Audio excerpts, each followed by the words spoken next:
He is in Gujarat right now. If you know Sonal Sharma, Dr. Sonal Sharma. She's from BSc MSc. Na, I'm from law, sir, so that's Okay, why. okay, okay. It's a big, Qamar Alam is in economics, I think, one of Yes, the yes, second I number. know. Kamar Alam, sir. He is from economics. Yeah. Student of Professor Ashok Mittal Saab. Okay. Very renowned economist of our university, Professor Ashok Mittal sir. Okay. He was in our university, and he was also our dean. Now, madam, with your permission, just some information about the participants, ma'am. Participants are the assistant professors, associate professors working in different colleges and universities of our country, and they are very disciplined, ma'am. Discipline in the sense that as and when you will ask them, then only they will open their mics and cameras. Otherwise, most of the time they are on mute mode, ma'am. As and when you will ask them to unmute, only then they will unmute their cameras as well as their mic, and then they will ask questions or whatever you want to ask them. They are interactive. They are asking questions from the resource persons, and around 200 participants we have, ma'am. And it is only possible because of this online mode. Had this been offline, it would have been very difficult, ma'am, to interact with 200 participants. This is one of the benefits of online mode of education. That too, they are representing, ma'am, all the corners of our country. They are from Kerala, they are from Bihar, they are from Rajasthan, they are from everywhere. Every corner of our country has been represented. Uh, Now, participants, as you can see, an expert of criminal justice and education and administration. We have with us participants, resource person of the day, Dr. Nidhi Arora ma'am. Participant, ये भी बोला, बिट्टू जी. Yes. Participants, listen me, please. Mittuji, otherwise we don't have any other option. We will remove you from the list. Don't open your mic, camera, unless you are asked. Unless you are asked, please. Otherwise, it disturbs others. As I was saying, Dr. Nidhi Arora ma'am is from Banasthali Vidyapeeth, Banasthali University, Jaipur, Rajasthan. Madam has taken, or madam has chosen one of the very important topics of topics, that is students diversity, mentee-mentor relationship. In this era, this is very important and very sensitive topic as well. So, ma'am, thank you very much. Ma'am has published a good number of papers in different national and international journals of repute. Ma'am has presented many papers in national and international seminars and conferences, and she has also guided many PhDs successfully. Madam, we are very much grateful to you that at this time, post-lunch session, if you have taken lunch, I don't know whether you have taken or not, but it's a post-lunch session. It is very difficult, ma'am, because most of the teachers, your participants, they are teaching in different colleges and universities, so they are busy. Just after their class, they are attending class, and you are also busy in your university. Just after taking classes, after taking lunch, you are here with us at this very difficult time when you take rest, and we have engaged you, ma'am. Thank you once again, ma'am. As a course coordinator, I am very much touched and thankful and grateful to you that you have given us time. Participants, ma'am will talk on, as I have mentioned, a very important topic. I think most of the participants have joined. Ma'am, you can start your session. Thank you very much, ma'am. Thank you so much, sir, for your kind words. Ma'am, I don't have your number. If you can share, I don't know whether here it would be, because I have to contact you if in any case there is some issue or any problem with regard to network. So okay, sir. So just you say me your number. We'll give you a call. Okay, ma'am. So what's your number? Ma'am, 79833. 79833. 26278. 26278. Mohammed Shakir, Education Department. Ji ma'am. Sir last में 222 है. Okay ma'am, आ गया ma'am. Thank you ma'am. Thank you very much.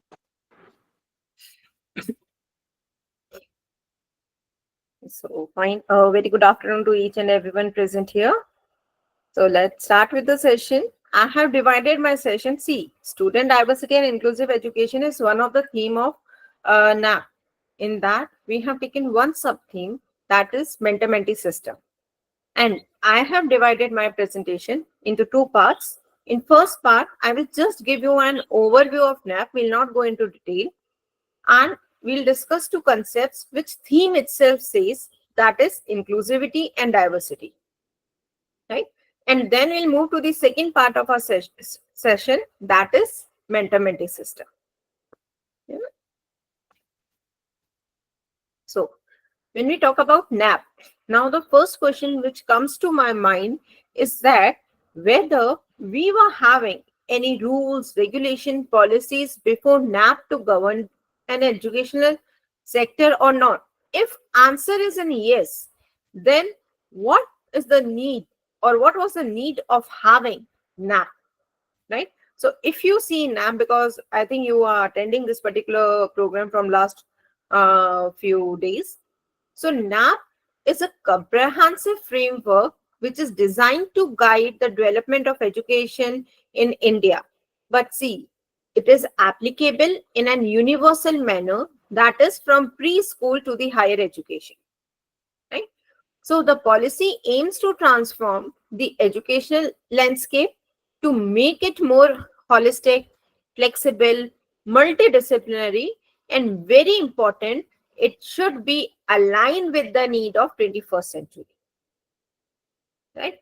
Because what we are aiming for, we are aiming for, or we are aiming to bring out the unique capabilities of each and every student.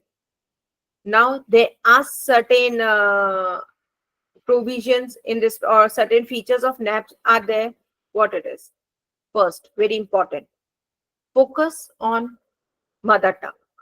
Why NAP recommends mother tongue or local language instructions until grade 5, but preferably till grade 8? What is the reason behind this?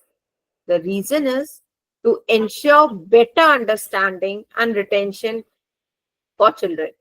Then it talks about technology integration. NAP emphasizes the use of technology in education, including digital education, online teaching, digital equipping schools, teachers, and students. Right now, how we are connecting? We are also connecting with the technology integration.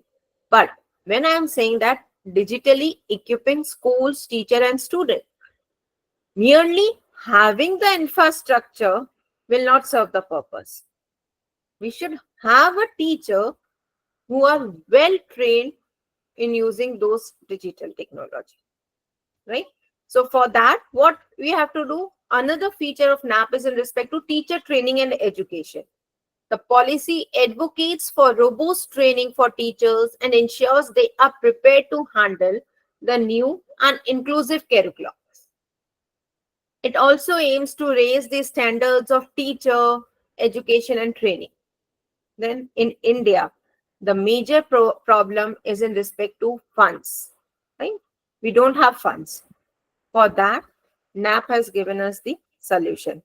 Digital technology is one of the solution, but it proposes setting up of gender inclusion funds and special education zones for the disadvantaged regions and groups. So what we have seen, that this policy suggests a single overreaching umbrella body for the entire higher education sector. Right? Now, goal of NAP. The first, the theme itself says, that is inclusivity and diversity. Right? So when we talk about the inclusivity and diversity, what we are trying to do, we are trying to ensure education is accessible to all segments of society. So NAP emphasizes creating equitable learning opportunities, and this involves addressing the needs of diverse population. When I'm talking about diverse population, means it includes even marginalized and disadvantaged groups. Okay? Then quality education for all. We have to elevate the quality of education across all levels. But how we'll able to elevate the quality of education?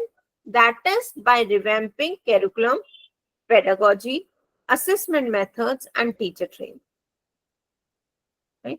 Then universal access to education. What is our main motive or what we want to achieve? We want to achieve 100% youth and adult literacy rate. But that is not possible at a first instance.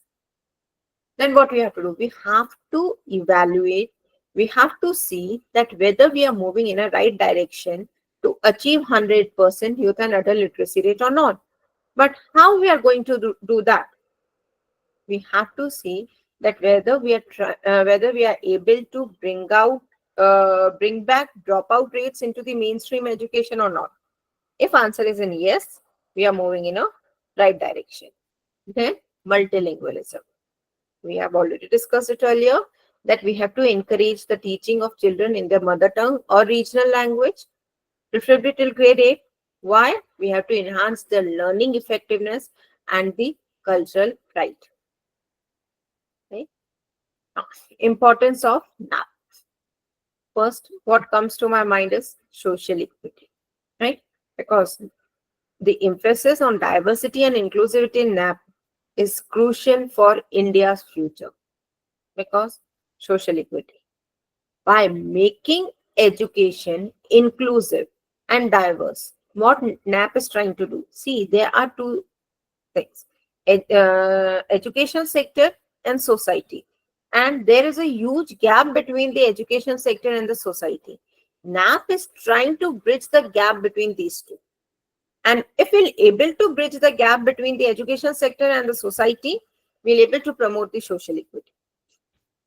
Right? Then economic growth.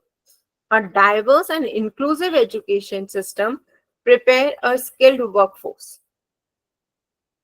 Right? And it derives innovation. So when we prepare a skilled workforce, we are directly contributing to the what? To the what? We are directly contributing to the India's major global economy. Right? Then social cohesion. Education that respects and incorporates diverse culture, language, regional identities. So, what we are trying to say? We are trying to foster national unity and sense of belongingness among all sections of society. Right? When we'll respect this huge diversity, we'll able to foster the national unity. And then global competitiveness. By adopting global best practices in education and ensuring that all children can access high quality education regardless of their background, India enhances its competitiveness on the world stage. Right? Now, I told you that we'll talk about two concepts, that is the diversity and inclusivity, but we'll talk about these two concepts in reference to the NAP, right?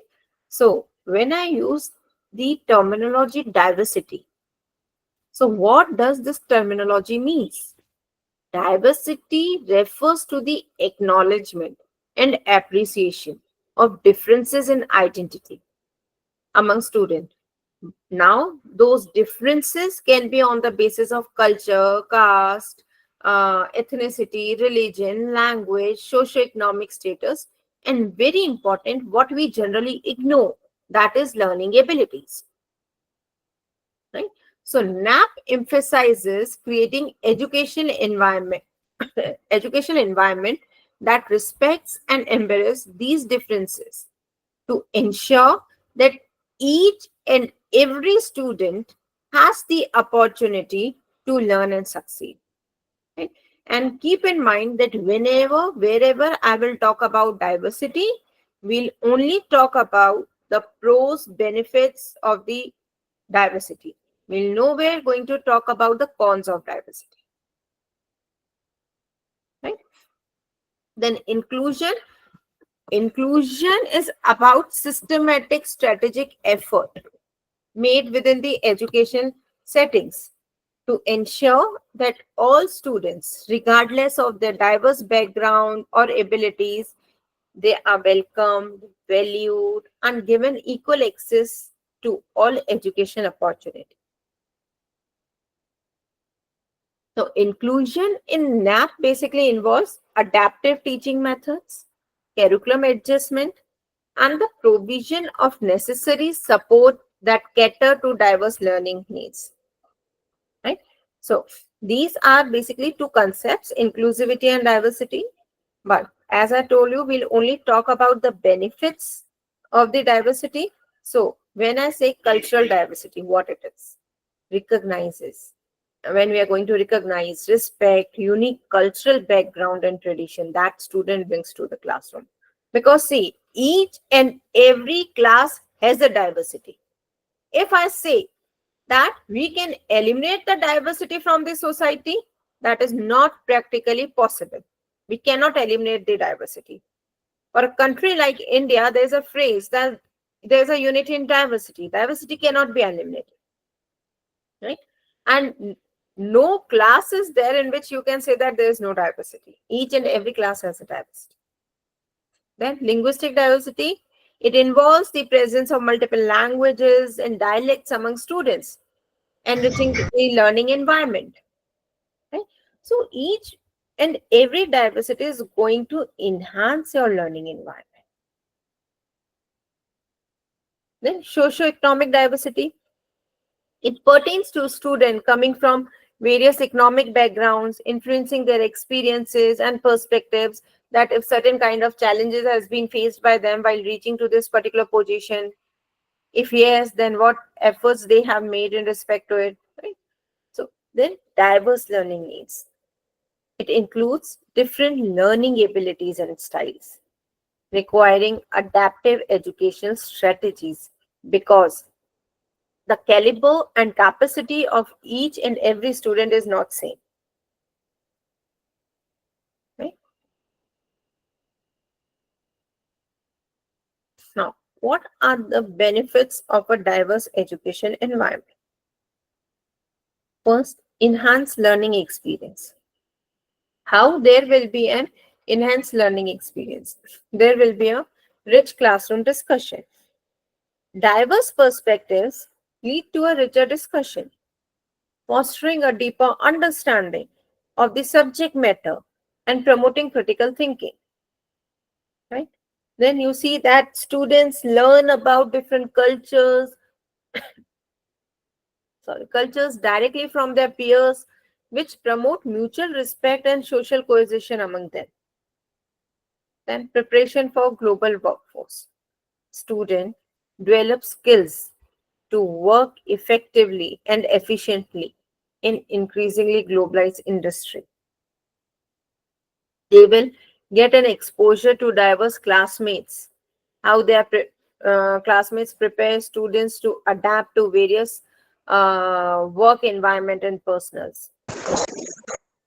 And then increase creativity and problem solving skills. Now, this is the time of what? What was a traditional form of teaching? It is in traditional form of teaching, what student used to do? They used to do the rote memorization, they used to do ratification, right? They used to cram the things basically, right? But whether that form of teaching will be appropriate for the present era? No, right? So in present time, students should have an ability of critical analysis. He or she should do brainstorming. He or she should know that whatever theoretical knowledge is provided in the class by the teacher, how that theoretical knowledge can be used to solve any particular problem. So a blend of diverse views leads to more creative and comprehensive solution to the problem. Interacting with people from different backgrounds stimulates out of the box thinking and innovation. So, what we have understood after reading the diversity, we have gained that there's a strength in diversity. Diversity is not a barrier to us. Right? And diversity is not just a necessity, but a significant strength that enhances educational outcomes and prepares students for a successful and inclusive future.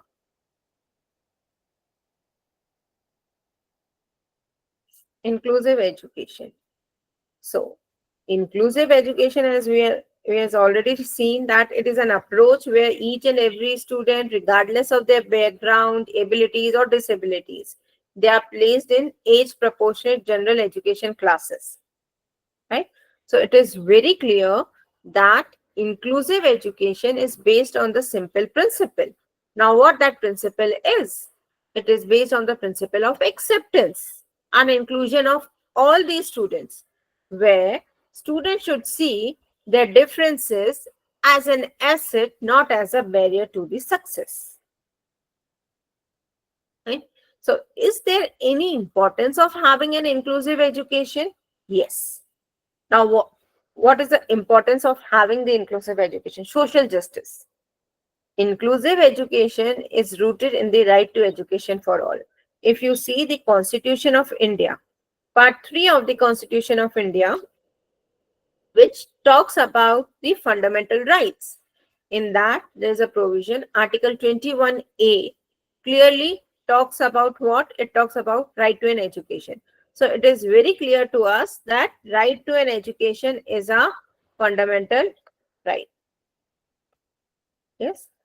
So inclusive education, as I told you, that it is rooted in right to education for all, means we are advocating for what? हम किस चीज के लिए advocate? We are advocating for equal opportunity for all the students. हमारा fundamental rights है, right है बच्चों का, तो उसमें हम किसी भी फॉर्म में डिस्क्रिमिनेशन नहीं करेंगे. And this approach supports the dismantling of barriers to learning and participation, and that help in actively combating the discrimination. तो हम किस चीज को प्रमोट कर रहे हैं? हम educational culture of respect and belongingness को प्रमोट करने की कोशिश कर रहे हैं. Then equality. By adapting the learning environment so that it responds to the diversity of students around them, inclusive education upholds the value of equality. Equality among all students. So here it ensures that each student has an equal chance to succeed through customized teaching strategy, because the capacity, caliber, learning ability of each and every student is not same. So it is a duty of educator to customize their teaching strategies, taking assessment methods. Now, there is a small question from you all.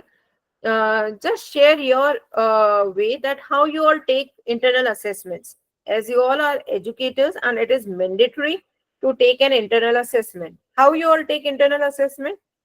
Is there anyone who would like to share their point of view, that what is your way to take an internal assessment?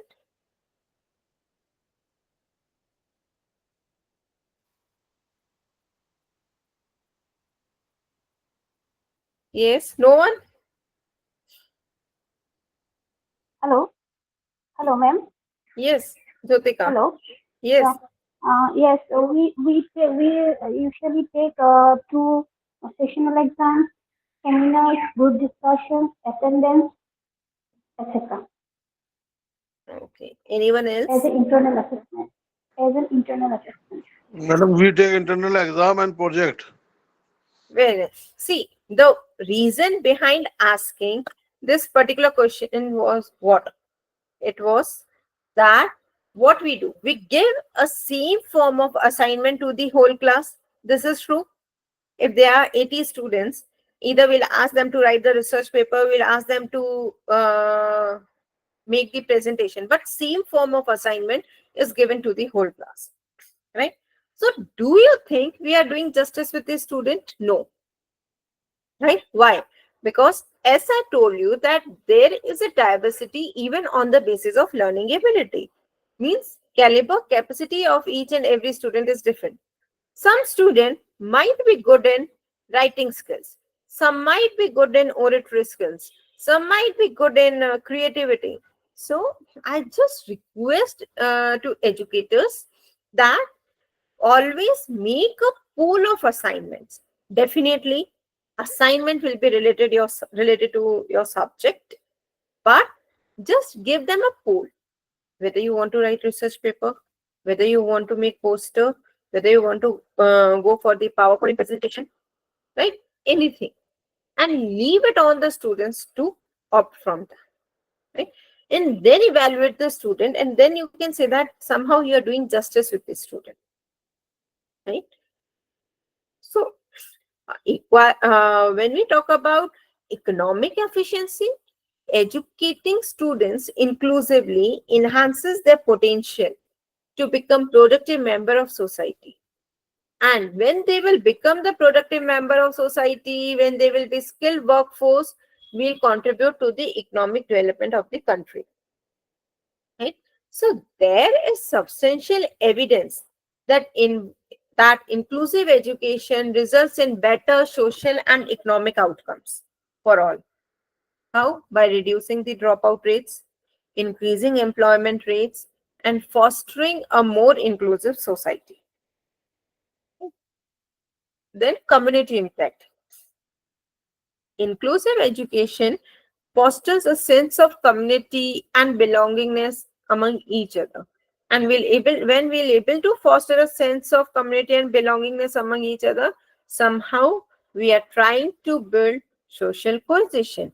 And this is very important in a diverse society like India. So basically, it prepares all the students for adult life in an inclusive society in which people from different backgrounds with different abilities live and work together. Okay?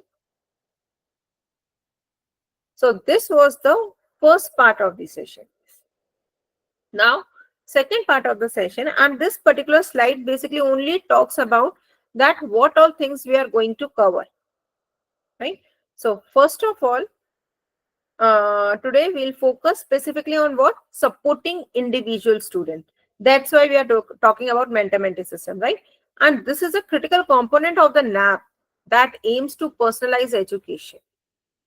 So this approach recognizes that each student is unique and requires specific support to thrive academically and personally. So now the next question which comes to you is that whether providing an academic guidance is mentoring, or how you are going to define the mentoring. Yes. Whether merely providing an academic guidance is a mentoring, या आप mentoring को कैसे define करते हैं? कोई अपना point of view share करेगा? Mentoring क्या होती है? Yes, ma'am. Yes, Kaushal. Madam, mentoring basically is to provide knowledge in a particular field where you are an expert. Okay. So I think you want to say that providing an academic guidance is a mentoring? But mentoring basically is not only for academic field. You can even do mentoring of a student in the sports field also if you are having Oh, good knowledge about that. okay. Very well answered. Anyone else? Madam, it is assisting in academics as well as guiding in every aspect of the life of the student. Very well. Very well answered. So very true. सिर्फ academic guidance mentoring नहीं है, वो तो हमारी primary duty है. It is about inspiring and supporting students and in each and every phase of their life. That is mentoring, right? अब next question आता है मेरा कि mentor mentee कौन होता है? Even हम बाद में explore करेंगे that how structured mentor mentee system can be developed and implemented effectively within our education institution, right? But उससे पहले एक क्वेश्चन आता है कि मेंटर कौन है और मेंटी कौन है? मैम मेंटर होता है टीचर एंड मेंटी होता है student. Okay, very well, expected answer था. बट क्या सिर्फ मेंटर टीचर हो सकता है और कोई मेंटर नहीं हो सकता? नहीं, ऐसा नहीं है. Can I answer that? Ma'am, mentor is somebody who can guide them academically also career wise, and maybe even counsel them with their internal emotional achievements or any those things that they have. It need not always be the teacher. The teacher can take care of to a certain extent the academic and career maybe. In extreme cases, we need the help of a person who can help them if they have psychological issues, fears, especially these days we find that more. This is what I think. Mentee, of course, is the student. Sometimes we find in certain cases the young faculty are also turn out like that. Okay, very well answered. Good experience. So, we'll come to it. मैंने अभी आपसे पूछ के छोड़ दिया. मैं जब इसको डिस्कस करूंगी तब आऊंगी कि what is my definition of mentor and mentee, right? So, even we'll try to understand the dynamics of building strong, supportive relationship between mentor and mentee. We'll discuss the approaches and benefits of remedial teaching, ensuring all students can achieve their potential regardless of their starting point. And in lastly, we'll try to understand that why this positive attitude is crucial for both mentor and mentee. Okay? So now, mentoring. So as we have already seen, mentoring is just more than the academic guidance. So mentoring in education refers to a supportive learning relationship between mentor and mentee. अब जो मेरी definition है mentor के लिए वो ये है जिसके पास ज्यादा एक्सपीरियंस है, ज्यादा नॉलेज है, वो मेंटर होगा, और जो लेस एक्सपीरियंस, लेस नॉलेजेबल है, वो मेंटी होगा, राइट? अब ये वर्ड्स क्यों यूज करे गए हैं, more experience, more knowledgeable, to keep the ambit wider, right? Yes, teacher is mentor, but there are different forms of mentoring.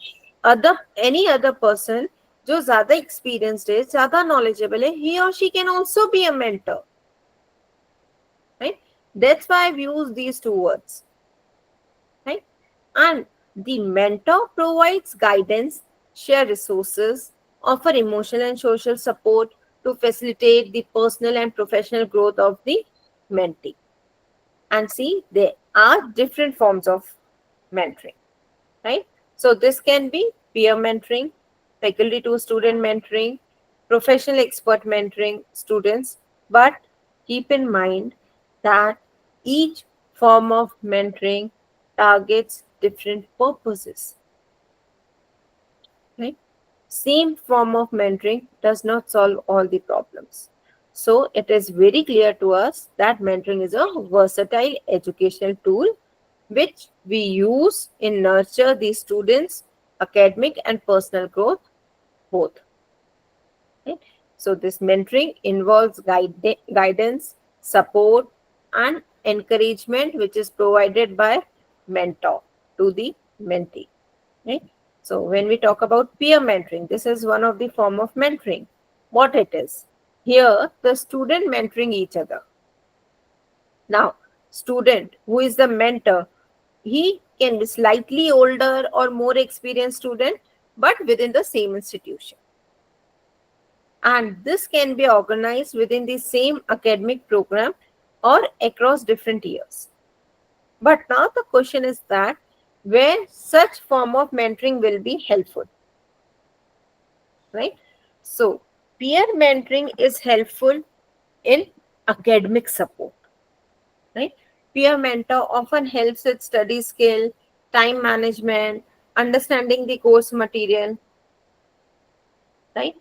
Then peer mentoring help in social integration. For an example, if some new student has joined the school, then peer mentoring will help that student in social and emotional adjustment, right? Peer mentor also serve as a role model. Seeing their peer success can be highly motivating for mentees, providing them with and I always request teachers to provide them with tangible examples of what they can also achieve if their classmates are achieving. Right? So these are the some areas where peer mentoring will be helpful. Peer mentoring will be helpful. Then faculty to student mentoring. So this form of mentoring where teacher professors directly mentors the student. And peer faculty to student mentoring works both in formal and informal way, right? So when we talk about formal, how faculty to student mentoring goes in a formal way, it is through structured program. We'll come to it later that how structured program works, right? Then informal way में कैसे होती है? When we are developing through regular interactions in academic settings. But now again the question is where faculty to student mentoring is helpful. It is helpful in career guidance, advice on academic pathways, career options, and further studies. Right? Research opportunities, particularly in higher education, all faculty mentors guide students through research projects, thesis work, and publication. तो आप सब एक form में तो mentors हैं ही, क्योंकि आप उन्हें गाइड कर रहे हैं. You are providing guidance, whether it is in thesis. Peer mentoring, in other words, is what we call senior OH. Obviously, आपके सीनियर्स, अब जब सीनियर आपने वर्ड यूज करा है, यहाँ पे किसी ने लिखा है, तो सीनियर ही नहीं, आप बैचमेट भी हो सकता है. If some student has achieved some extraordinary thing, then he can also be a mentor. तभी मैंने कहा बच्चों से ऐसी चीजें डिस्कस करो क्लास में कि अगर आपके बैचमेट ने करा है, then you can also do that. Right? So, then personal development. तो वहां पे भी faculty mentors can offer support on personal development, helping students navigate challenges that may affect their academic life. So these are the some targeted areas where faculty to student mentoring will work. Now, next is professional expert mentoring students. Now, when I'm talking about professional experts, they are not typically part of the school staff, but are professionals in fields related to students' area of study. So here, the professional experts from various industries mentor students. But see, professional expert mentoring is always through the formal program because this is arranged by an educational institution. So where such form of mentoring will be helpful? Industry insights. Because this form of mentoring offers students a real world perspective. And a real world perspective on working in some specific sectors. And that is really helpful in their career planning. Then skill development. When we talk about skill development, it focuses on practical skills or knowledge which is needed in that particular profession. What kind of skills are required? Then even this form of mentoring connects students with professionals in the industry. And that is going to, because of networking will improve, and then that will lead to what? Help in internships, job opportunities, career mentoring. So these are the some targeted areas where professional expert mentoring will be helpful. So, but keep in mind that all form of mentoring should align with the educational institution's broader objectives. Now, there can be some specific objectives of any educational institution, but we'll talk about some generalized objective of an educational institution. Right?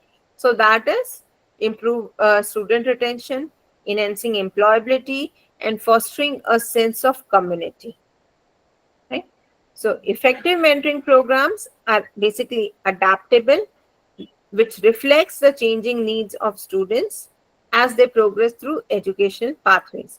Because it is not like that a student is going to face certain challenges only in the educational life, right? Student is going to face the challenges in each and every phase of their life, and we have to prepare them because the main purpose of NAP is a holistic development. Right? So each form of mentoring serves distinct purpose and addresses different stages of students' educational and personal development. और primary goal क्या है हमारे mentoring का? That we have to enhance academic performance, we have to increase the graduation rates, we have to reduce the dropout rates, right? And we have to develop competent, confident, and employable graduate कि they can directly contribute to the economic development of the country. But now the question is, what is the importance of mentoring in promoting inclusivity and diversity? Is there any importance? Yes. What is that? Fostering sense of belongingness, national unity. Mentoring helps students from diverse background feel valued and understood within the educational community. Right? And this is very important, or you can say that it plays a vital role in their active participation. If student will have a sense of belongingness, they will definitely actively participate. Right? Then addressing unique challenges. See, the problem of each and every student is different.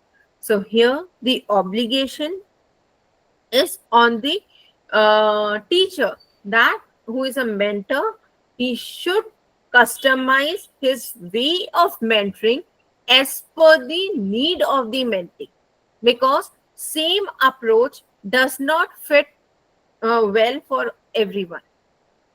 So this personalized support is a key in leveling the playing field and helping all students achieve their potential. Right? Then role modeling. Mentor even serve as a role model. काफी सारे बच्चे अपने teachers को mentor लेके चलते हैं because they are providing a road map for navigating the academic environment. Right? So now next question is in respect to whether any recommendations have been given by NAP in respect to the mentorship program or not. Answer is yes. Now, what are those recommendations? First, NAP talks about institutional framework. NAP emphasizes the establishment of structured mentorship program. जब हम formal mentorship की बात कर रहे थे ना, तो वो ये institutional framework ही है कि हर institution में अपना खुद का एक mentorship program होना चाहिए. मैडम, मेंटर एंड मेंटी का कोई ड्रॉबैक है? Yes, sir. What is the drawback of the mentor and mentee system? So why you are talking about the drawback? मुझे बात समझ नहीं आई कि ड्रॉबैक वाला क्वेश्चन कहाँ से आया. ये मैडम लास्ट में हम डिस्कस करेंगे, मैं अभी नहीं, अभी आप कंटिन्यू करो please. Okay. So when we are talking about the institutional framework, right? So we should have a structured program जिसके थ्रू हम systematically we can support each and every student. ठीक है? So this includes कि हमें mentoring को हमारे curriculum में integrate करना है. And for that, even we have to provide training for mentors. Right? Then quality and accessibility. So as I told you that there is a huge diversity in each and every class, right? Right to an education is a fundamental right. So the NAP है that calls for high quality mentorship that is accessible to all students regardless of their background. And NAP clearly बोलता है that we have to pay special attention on whom? On marginalized and disabled students also, that they should also receive the adequate mentoring support. Right? Then continuous evaluation and adaptation. NAP recommends regular assessment of mentorship program, right? To ensure they are effective, meet the evolving need of student. Basically, mentorship program में we need consistency, right? So how we are going to evaluate that whether that particular mentorship program, mentor-mentee relationship is moving in a right direction to achieve the evolving needs of student or not? तो उसके लिए हमारे पास भी एक simple सा tool है, that is feedback mechanism. Feedback mechanism should be implemented to adapt and refine mentoring practices. Okay. Then building professional capacities. So NAP encourages continuous professional development for mentors to enhance their mentoring skills. There are some specific skills which are required to become a mentor. You should have the skill of understand the mentee's diverse background and stay updated with the latest educational practices and technologies, right? Establishing a mentor-mentee system. I have divided into two parts. First, we'll talk about certain key components of having an effective mentor-mentee system, and then we'll move to the steps, that what steps we should follow to implement the mentor-mentee system in our educational institution. So when we talk about certain components, structured framework. Now, is there anyone who will define the structured framework, that how you define structured framework? Structured framework होता क्या है? Well-defined structure क्या होगा? Is there anyone?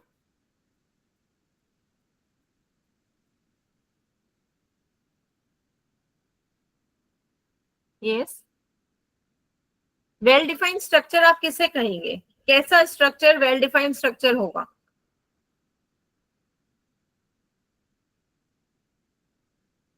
No one? Okay, so No idea, ma'am, no idea. okay, you don't have any idea. Okay, see, when the roles and responsibilities of both mentor and mentee are defined, outlined, तो आप बोल सकते हो. और ये क्या include करता है? Clear objective, expected outcome and the duration of the mentorship program. अगर ये चीजें क्लियर हैं तो कुछ क्योस नहीं होगा. ये एक वेल डिफाइंड स्ट्रक्चर होता है कि जो जनरल रिक्वायरमेंट्स होती हैं, राइट? फिर आता है matching process.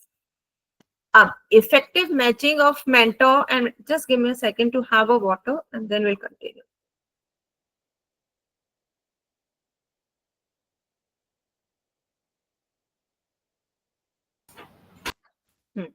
So matching process, we cannot randomly do the matching, or we cannot randomly appoint someone as a mentor to the any student, right?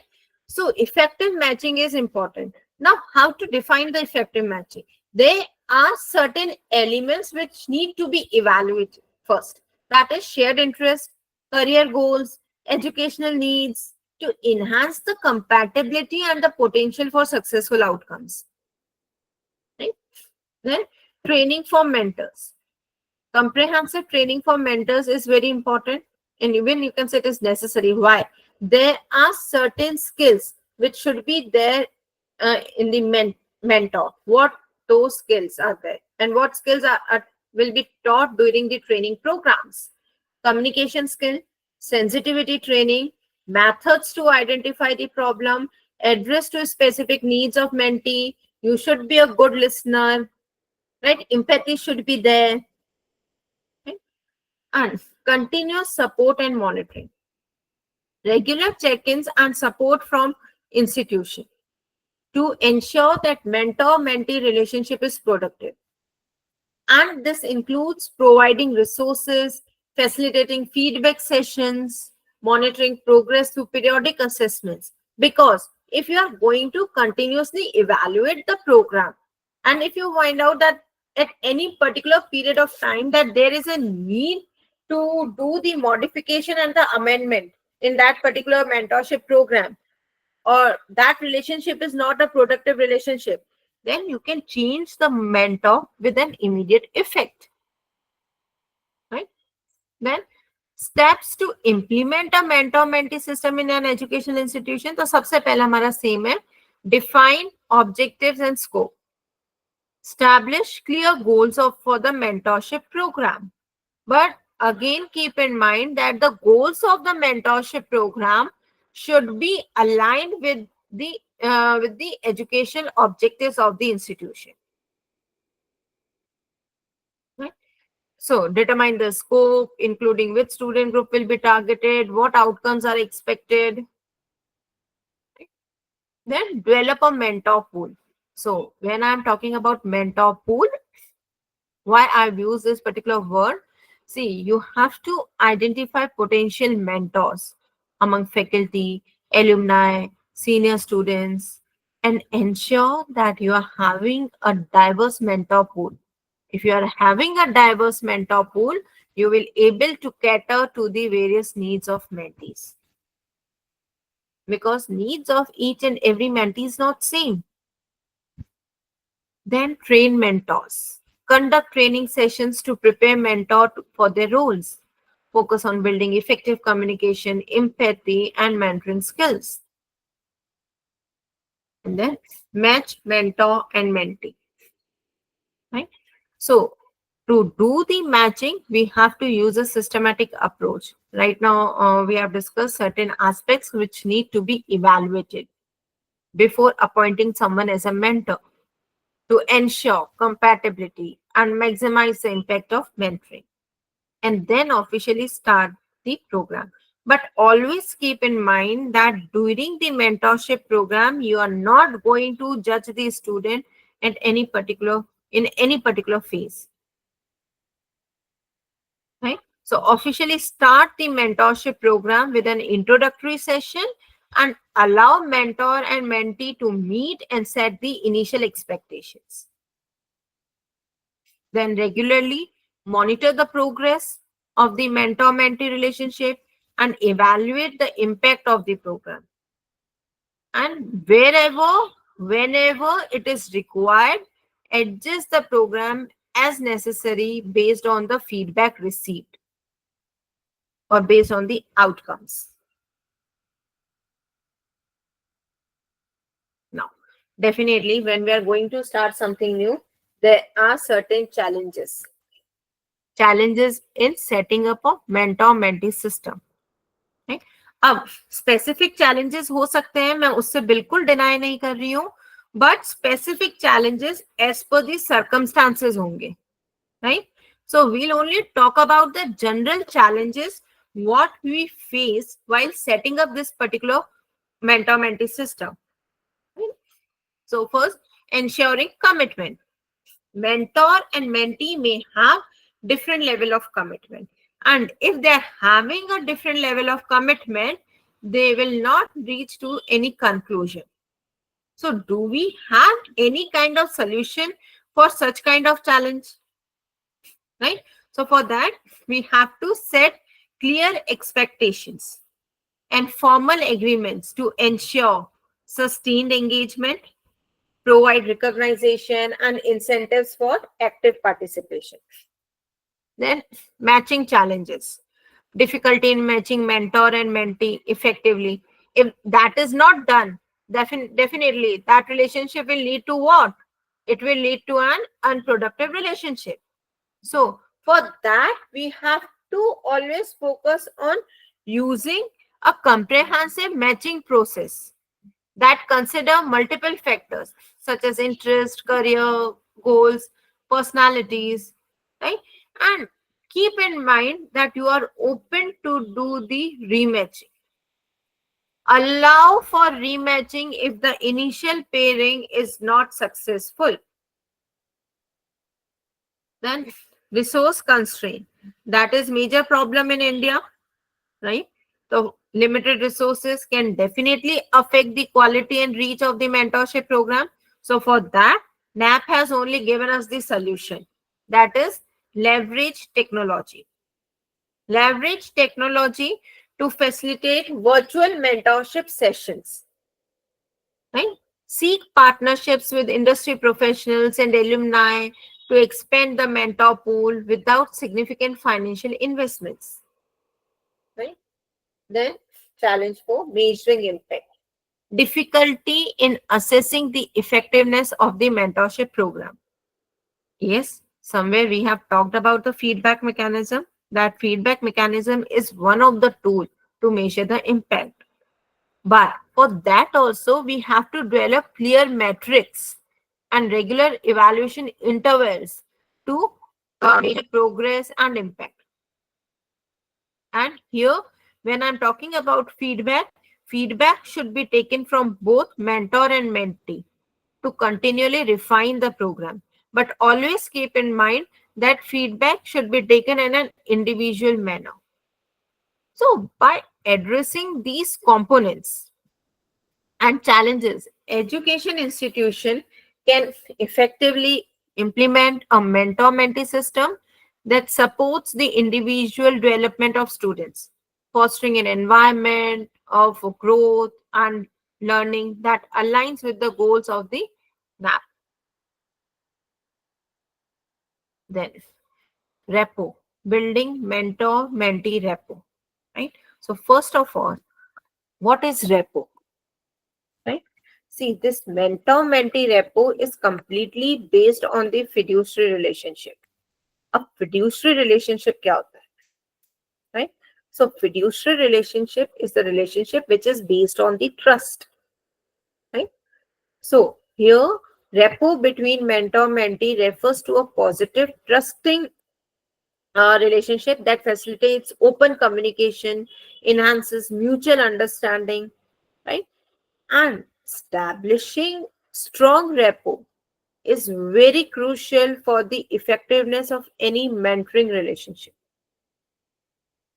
Why? Because it helps in providing personalized support. It somewhere fosters a safe environment where mentee feel comfortable, feel encouraged to express their concern and inspiration. Because if mentee is not going to open up with the mentor, they will not able to reach to the proper conclusion. Right? So, yes, there are certain techniques and strategies through which we can build the strong rapport. Right? Mentor can build a strong rapport with the mentee. First, mentor should be an active listener.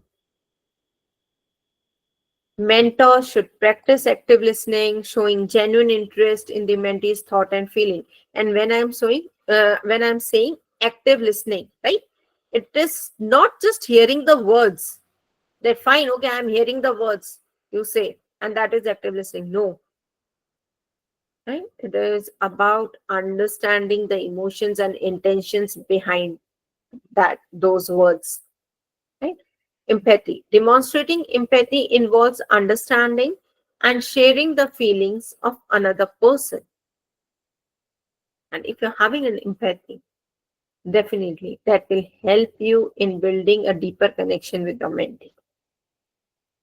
Consistency. It is not like that once you have guided someone and that will serve the purpose. No, you need the consistency. There should be regular and predictable meetings, and that will help in establishing the reliability and between mentor and mentee. Right? Then personal interactions. Right? So customize the mentoring approach. Being a mentor, you have to customize your mentoring approach because same mentoring approach does not solve all the problems. Same approach does not fit to all the problems of mentee because each and every student has different problem, right? So for that, you have to customize your own form of mentoring. So when I'm saying regarding customization, what kind of customization? Sometimes there's a need to adjust the communication style. Sometimes feedback method should be customized. Pace of mentoring session should be changed. These are the simple adjustments or the customization you need to be done. Then setting mutual goals. It is not one-sided process, right? You have to work in a collaboration. You have to work together to set achievable goals. That's why this is collaborative process. right? Collaborative process empowers mentee and align both the parties to a common objectives. Positive reinforcement. Encourage and celebrate small successes to build confidence and motivation in the mentee. So now the question is whether there is any impact of good repo on student outcome or not. Yes, there is a good impact of having a strong mentor-mentee repo. Right? First, academic improvement. Right? Students with mentor who they feel close to are more likely to perform well academically. Right? Why? There is an increase in motivation because of the personal guidance, right? Because of the trust. Right? Then emotional and social benefits. When there is a strong rapport between the mentor and mentee, right? That will lead to what? Greater emotional stability. Means it will reduce the anxiety, depression, and because of anxiety and depression, sometimes students don't perform well academically. But because of emotional and social benefits, there is a reduction in the anxiety and a better ability to cope up with academic and social pressures. Right? Long-term relationships.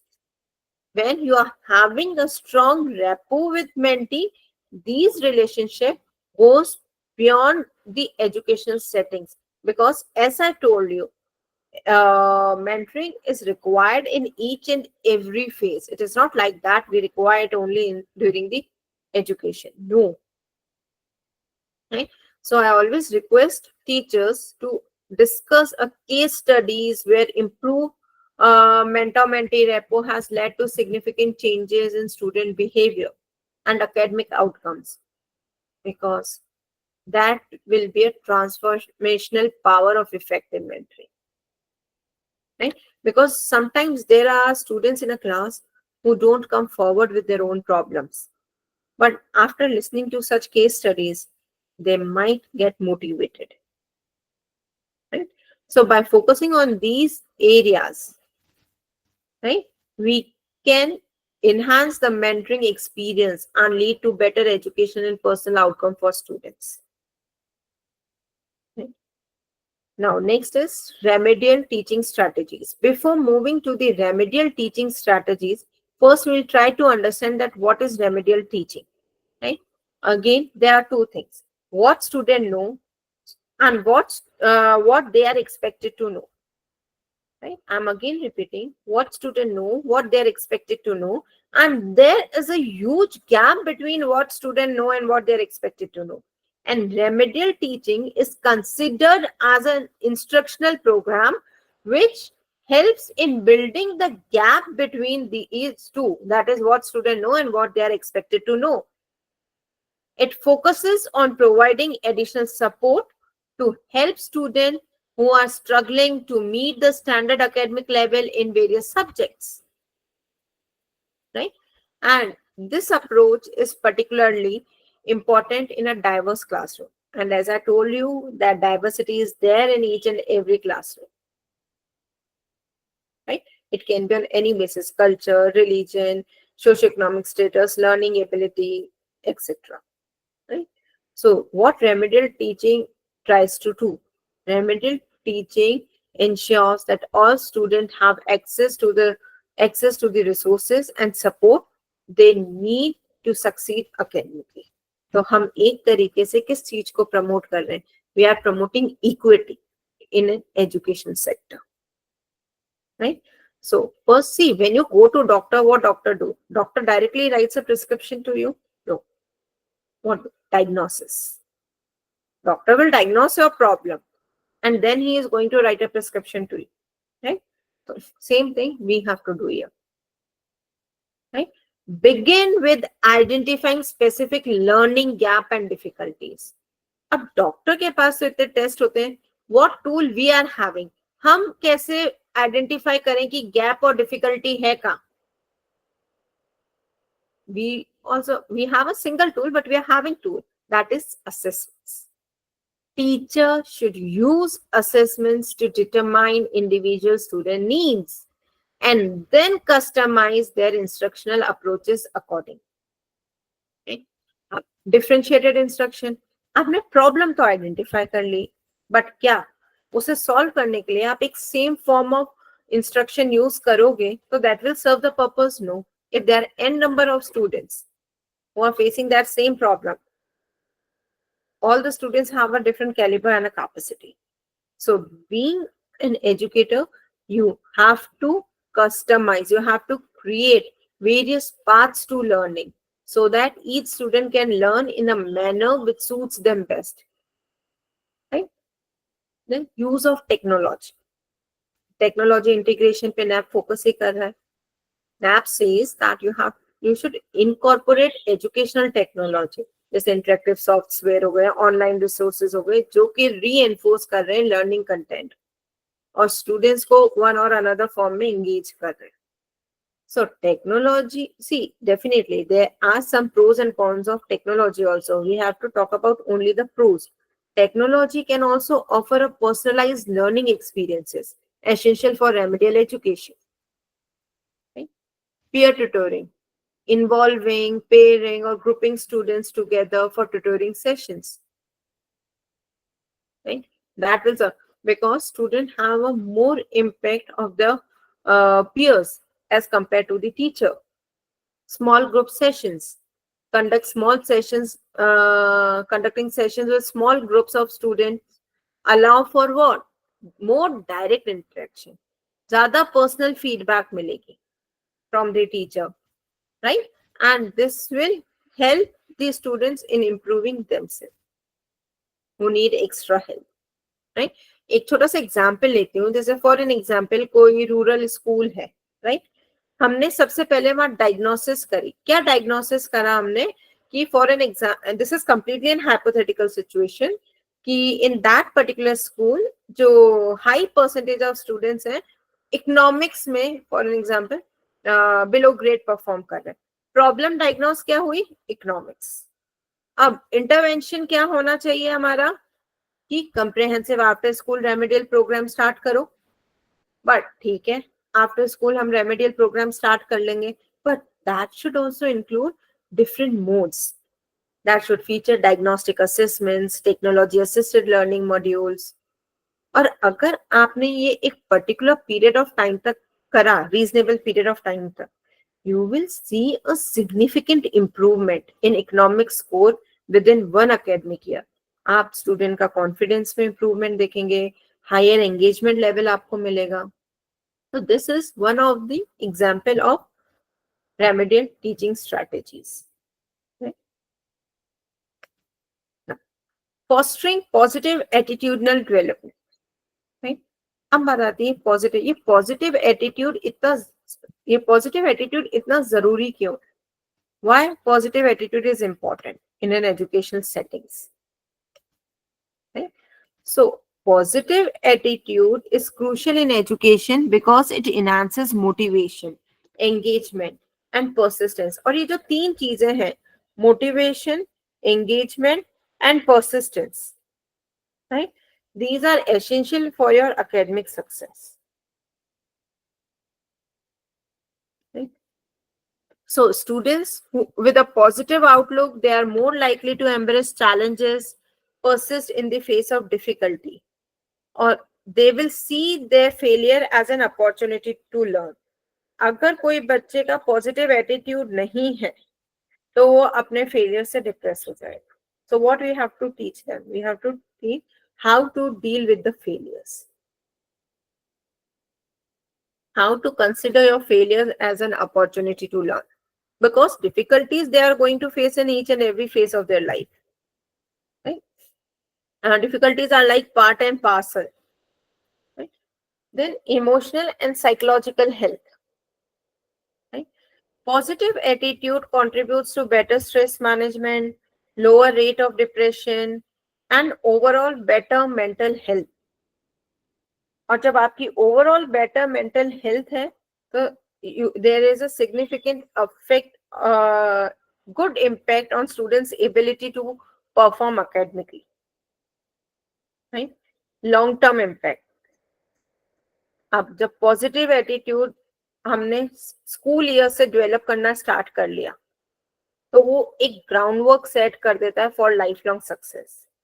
So students are well trained to deal with their career trajectories, personal relationships, and the ability to adapt to change.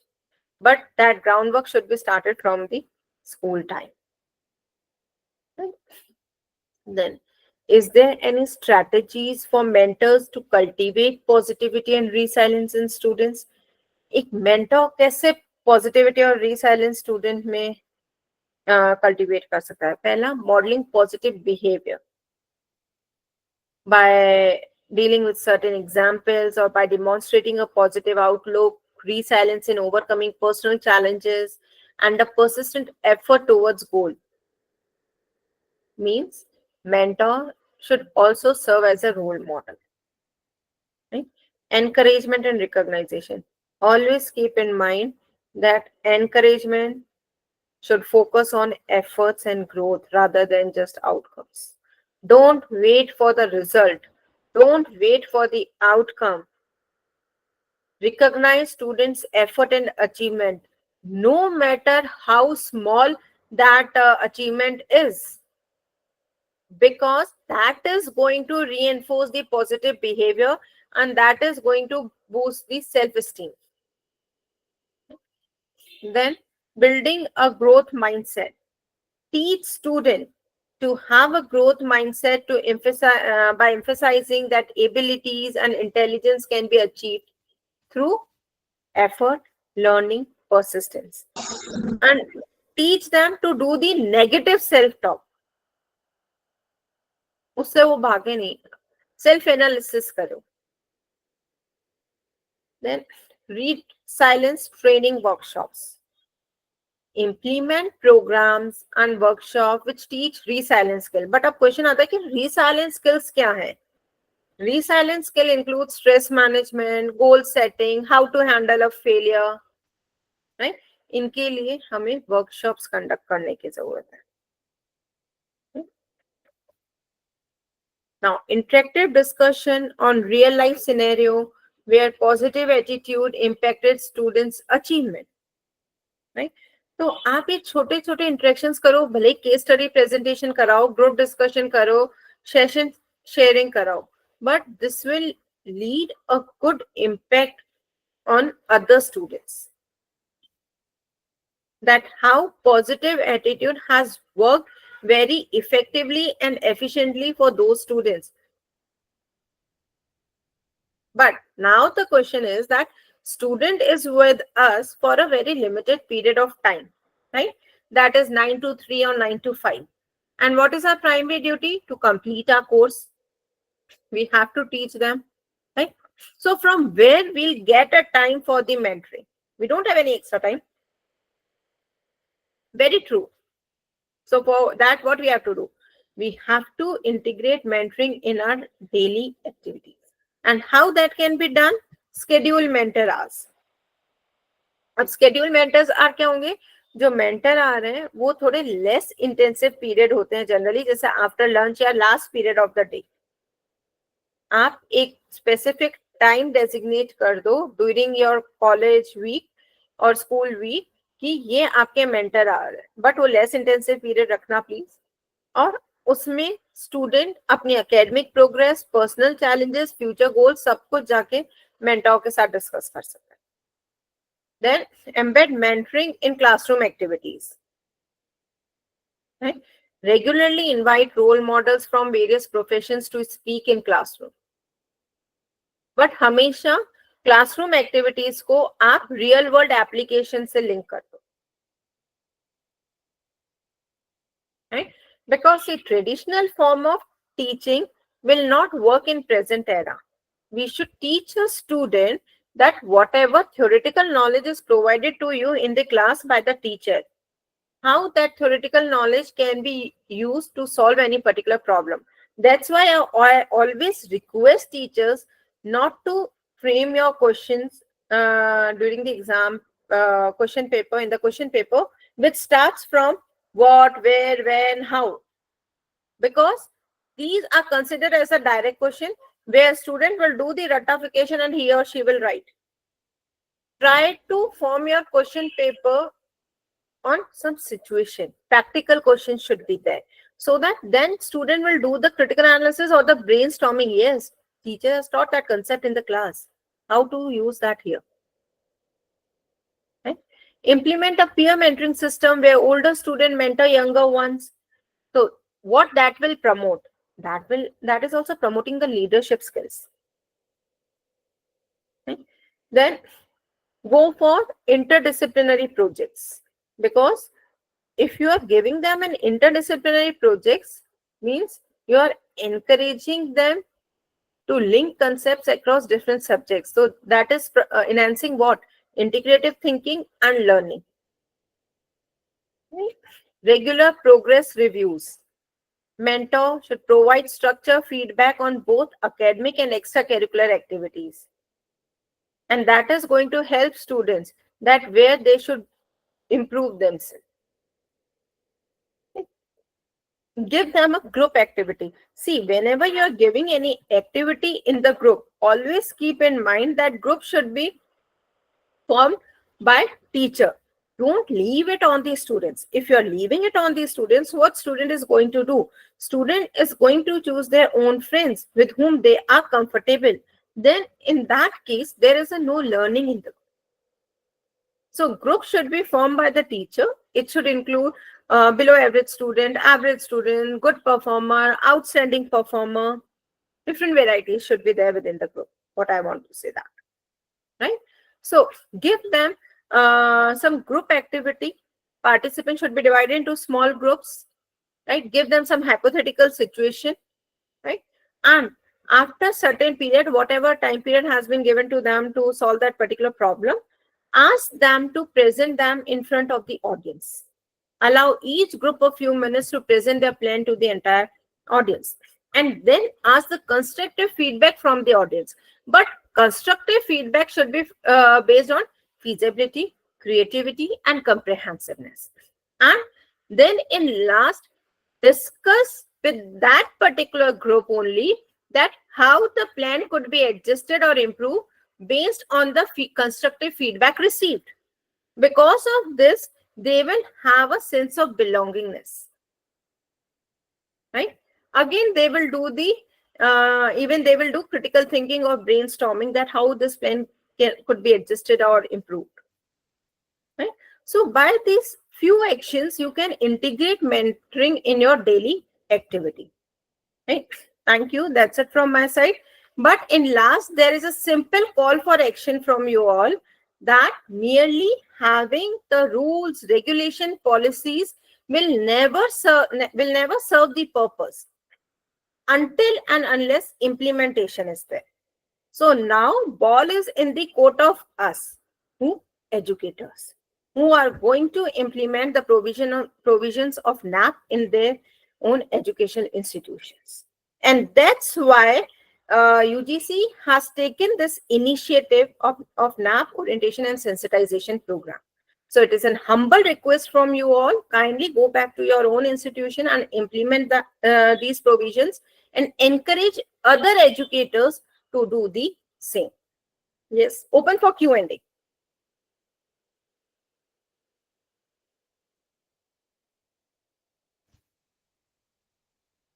Yes.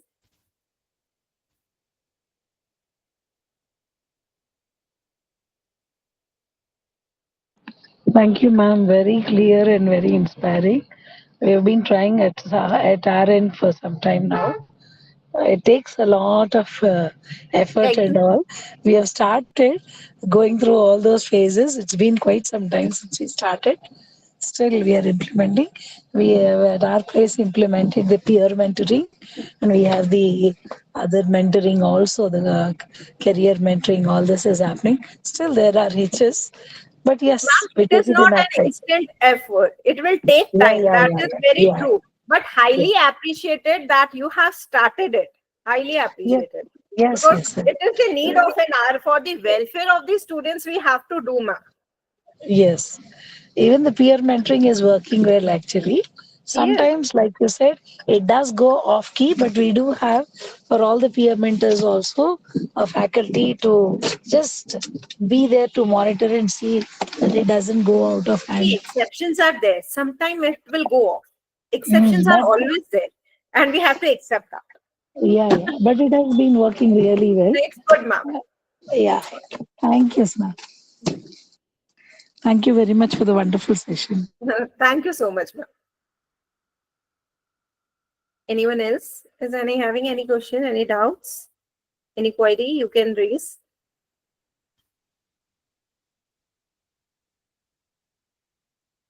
No? So is there anyone from the organizers?